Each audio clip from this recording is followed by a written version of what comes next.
O começo da história do cinema. Na cidade de Paris, na França, no dia 28 de dezembro de 1895, foi realizada a transmissão que é considerada como a inaugural da sétima arte.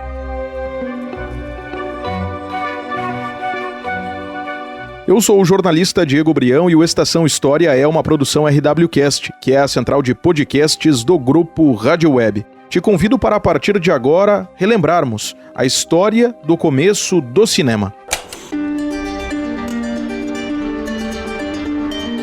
Ao longo da história do cinema, a transmissão ocorrida na França, no fim do ano de 1895, pelos irmãos Lumière, acabou se consolidando como o momento de origem. O aparelho usado foi o cinematógrafo, que tinha a capacidade para realizar projeção de curtas-metragens em locais públicos. Os irmãos Lumière, no dia 28 de dezembro, e eles foram no Grand Café, que hoje não existe mais. Existe uma placa em homenagem que é perto do Moulin Rouge, em Paris. Tem uma plaquinha em homenagem, mas hoje o Grand Café não existe mais. Ali eles fizeram, então, a primeira exibição pública do cinema. Todo mundo pensa que a primeira exibição pública do cinema foi com o filme A Chegada do Trem na Estação, mas na verdade não foi. A Chegada do Trem na Estação foi projetado cerca de alguns meses depois. Isso em 1896. A primeira filme que foi exibido na história do cinema foi A Saída da Fábrica. E A Saída da Fábrica, hoje nós temos 3 versões, na verdade. Na época, os irmãos Lumière eles fizeram mais 2 vezes, 2 refilmagens. E a gente não tem ao certo ainda qual seria a versão correta. Como era em dezembro, imagine-se que estava muito frio. Então, pelas vestimentas das roupas das pessoas que estavam saindo na fábrica, porque a encenação é quase a mesma, Acredita-se, então, que uma das versões que as pessoas estão com roupas mais pesadas, que tenha sido, de fato, o primeiro filme da história do cinema. E por que essa confusão com o Trem da Chegada na Estação? Porque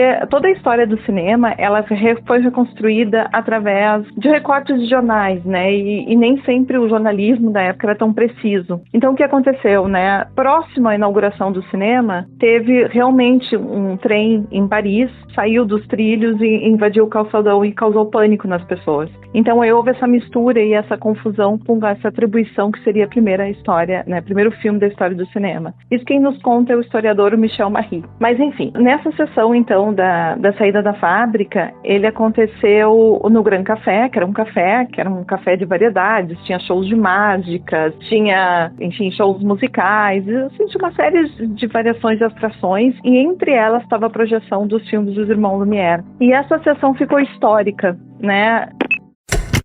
Helena Stiger é professora e coordenadora do curso de produção audiovisual da Pontifícia Universidade Católica do Rio Grande do Sul, PUC-RS. Ela concedeu entrevista ao Estação História. O que foi apresentado pelos irmãos Lumière naquela ocasião, em 1895, é naturalmente distante do que se conhece por cinema contemporâneo. Formato, qualidade, entre outros fatores. Toda a película, ela durava cerca de 50 segundos.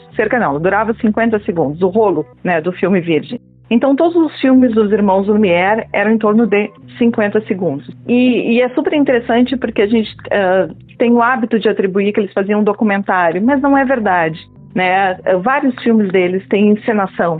Tu vê que tem uma direção. O Saída da Fábrica é evidente, porque tinha uma baita de uma câmera ali na saída da fábrica, absolutamente ninguém olha para essa câmera. Ninguém olha, nem na chegada do trem da estação, ninguém olha para a câmera. Ou seja, aquelas pessoas elas foram dirigidas. E segue-se vários filmes dos irmãos Lumière, e eles participavam dos próprios filmes deles, as pessoas, os atores não olhavam para a câmera.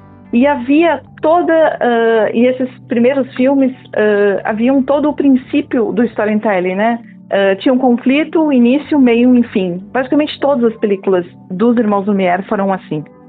Tanto os filmes de cotidiano de casa, como os filmes que eles saíam para filmar ao ar livre, todos eles eram com início, uma história com início, com meio e com fim. Ou seja, havia uma direção sim, e havia sim uma encenação. Só que isso a gente só foi reconhecer anos mais tarde. Em meio ao público presente naquela exibição feita em Paris, 2 pessoas se destacam. Também ela foi histórica porque tinha 2 pessoas na plateia que se tornaram ilustres e fundamentais para a história do cinema. O primeiro deles é o Méliès, né?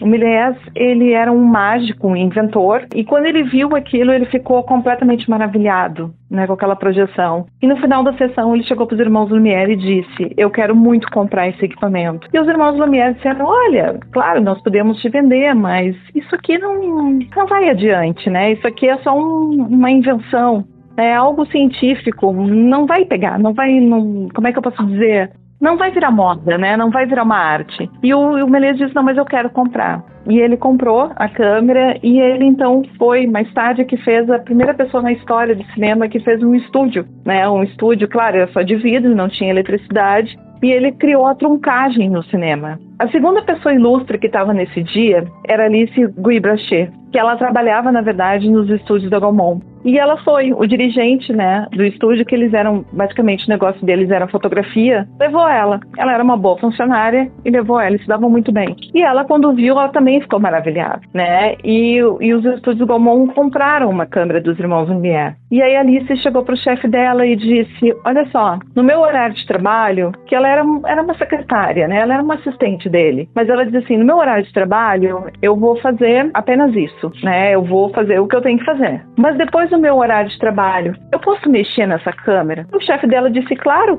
que você pode. E aí, no fim, ela foi responsável, não a primeira mulher, mas a primeira pessoa a fazer um filme de ficção da história do cinema, que foi a Fadas do Repolho, que depois, historicamente, enfim, né, isso não foi atribuído a ela, só anos depois, né, que o cinema agora atribui a ela, a autoria a ela, aos 1000 filmes que ela produziu. Depois ela foi para os Estados Unidos, ela era uma executiva, né, inaugurou um estúdio nos Estados Unidos. Enfim, ela foi totalmente revolucionária e os filmes dela, até hoje, eles não são datados, né? Até hoje eles têm tanto questões de enredo, de roteiro, que são extremamente interessantes, assim, não foram datados.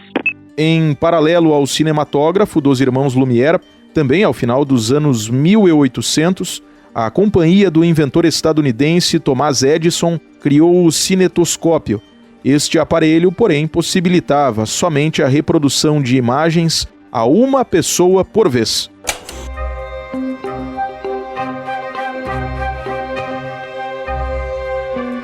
Este foi o Estação História de número 239, origens das informações utilizadas ao longo desta edição. Portais da Agência Nacional do Cinema, Ancine, e do Oscar, além da entrevista concedida pela professora Helena Stiger, da PUC-RS.